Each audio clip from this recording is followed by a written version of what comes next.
విజయనగరం జిల్లా గిరిజన ప్రాంతాలలో మహిళలు ఇప్పటికీ ప్రసవ సమయాలలో డోలీపై ఆధారపడాల్సి వస్తుందని గిరిజన స్త్రీ శిశు సంక్షేమ శాఖ మంత్రి సంధ్యారాణి అన్నారు. కుక్కలు పిల్లలు మాదిరిగా గిరిజన మహిళలు రోడ్లపై ప్రసవిస్తున్న సంఘటనలు తనను కలిచివేశాయని ఆవేదన చెందారు. ఫీడర్ అంబులెన్స్ను ఏర్పాటు చేయాలని అధికారులకు ఆదేశించారు. ఎంపీ నిధులతో గిరిజనులకు సహాయం చేయాలని మంత్రి కోరారు.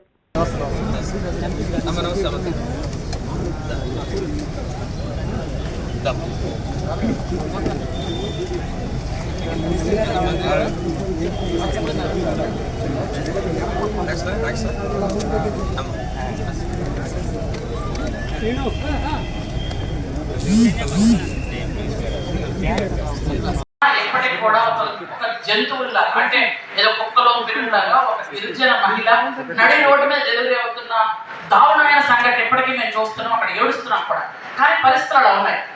కాబట్టి ఏంటంటే వాటిని మార్చడానికి మనందరం కలిసి కృషి చేద్దాం. ఇప్పటికీ గిరిజన మహిళ రోడ్డు మీద డెలివరీ అవుతుంది, డోలీలో తీసుకొస్తున్నారు. ఫీడర్ అంబులెన్స్ కూడా లేవు. ఫీడర్ అంబులెన్స్ మళ్ళీ మొదలు పెట్టాలి.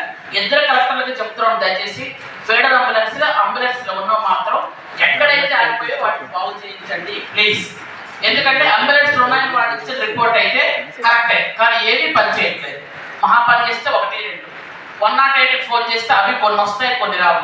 మండలం ఒకటి అంటున్నారు, పిలిచిన వెంటనే 108 ఒక్కసారైనా ఒక్కరికైనా వచ్చిందా? రాదు. ఎందుకంటే ఒక్కటే ఉంటుంది, అది ఎక్కడెక్కడో ఉంటుంది. కాబట్టి అన్ని తప్పులు మనం బాలవని చెప్పడానికి కూడా లేదు. ఎందుకంటే ఇద్దరు గౌరవ ఎంపీలు ఉన్నారు.